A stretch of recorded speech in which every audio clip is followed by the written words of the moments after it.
Hola, soy Edmundo del Salón 4AM1.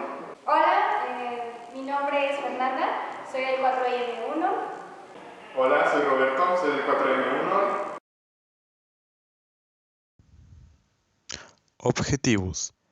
Confirmar experimentalmente la herramienta conocida como divisor de tensión. Verificar las relaciones de tensión existentes entre la fuente de alimentación y los elementos pasivos.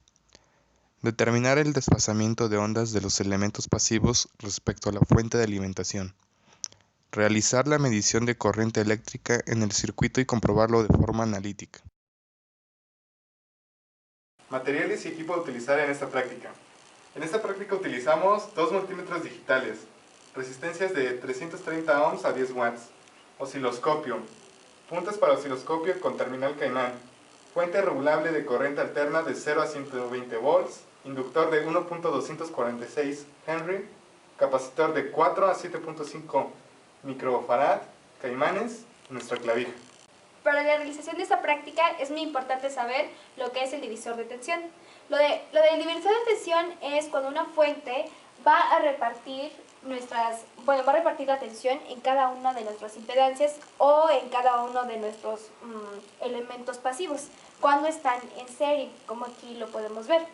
Para sacar nuestra tensión en los componentes que uno quiere cuando están en serie, va a ser igual, la tensión del componente que yo quiero va a ser igual a la impedancia del componente que yo quiero por la tensión total entre la suma de las impedancias de los componentes que están en serie.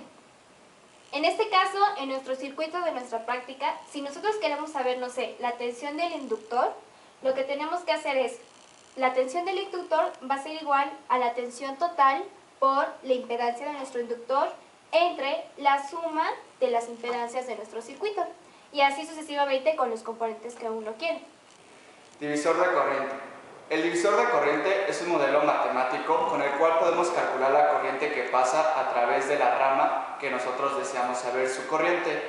La fórmula para calcular la división de corriente en una rama en la cual nosotros queremos va a ser I, la corriente que queremos conocer va a ser igual a una resistencia total o los elementos totales, que es todas las demás ramas que van a ser afectadas por esta corriente que se va a dividir entre la resistencia en la que estamos analizando el flujo de corriente o otro elemento pues, más la resistencia total que ya le expliqué por la corriente total que puede ser también la corriente que entre en esa parte donde se va a dividir nuestra corriente total. A continuación, como parte de la práctica número 5, que se llama divisor de tensión, vamos a tener este circuito que está conformado por un inductor, el cual tiene una resistencia real de 231.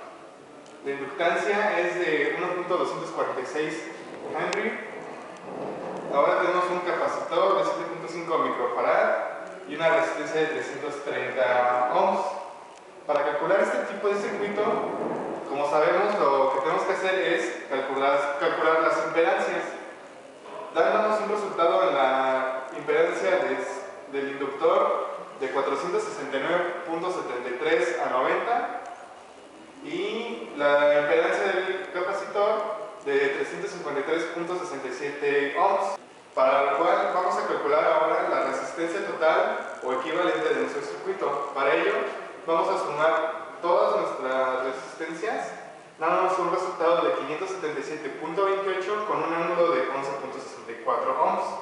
Ahora, a continuación, vamos a sacar la corriente total de nuestro circuito, teniendo en cuenta que por ley de Ohm es nuestra tensión, que es de 12 a menos 90 grados volts entre nuestra Z equivalente, dándonos un resultado de 20.94 con un ángulo de menos 101.68 mA. A continuación, lo que debemos es calcular la tensión en cada uno de nuestros componentes, recordando que para ello la fórmula va a ser la misma, la cual es la tensión total de nuestro circuito multiplicado por el componente al que le queremos sacar la tensión dividido entre la suma de todas las resistencias de nuestro circuito, obteniendo para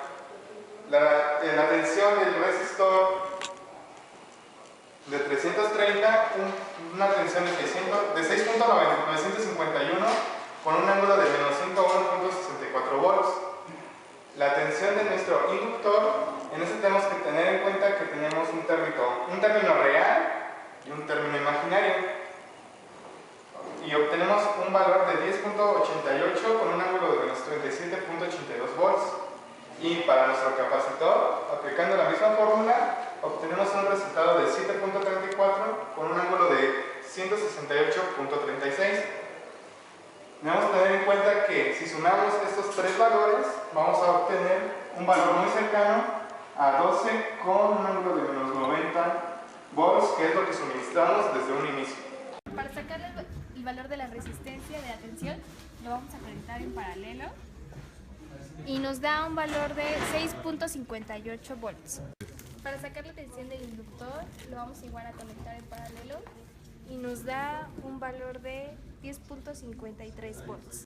Para sacar la tensión del capacitor, igual lo conectamos en paralelo y nos da un valor de 6.95 volts. El ángulo de desfase para la resistencia lo vamos a obtener con la curva de Lissajous, viendo que la altura en este eje es 0.3 y acá es de 2. Eso, sacando tangente a la menos 1, nos da un ángulo de desfase de 8.13. Para el desfasamiento de onda del inductor, vemos en la gráfica con la ayuda de Lissajous que de altura aquí tenemos 2.6 y la otra es 3. Eso, sacando tangente a la menos 1, nos da un ángulo de 40.91 grados de desfase. Para el cálculo de ángulo de desfase del capacitor, vemos gráficamente que es 90, ya que en el punto más alto es donde corta la tensión del capacitor. Conclusiones. Se confirmó experimentalmente y teóricamente que el divisor de tensión permite calcular la tensión en cada elemento pasivo. Se verificaron las relaciones de tensión existentes entre la fuente de alimentación y los elementos pasivos. También se determinó el desfasamiento de ondas de los elementos pasivos respecto a la fuente de alimentación por medio de Lissajous.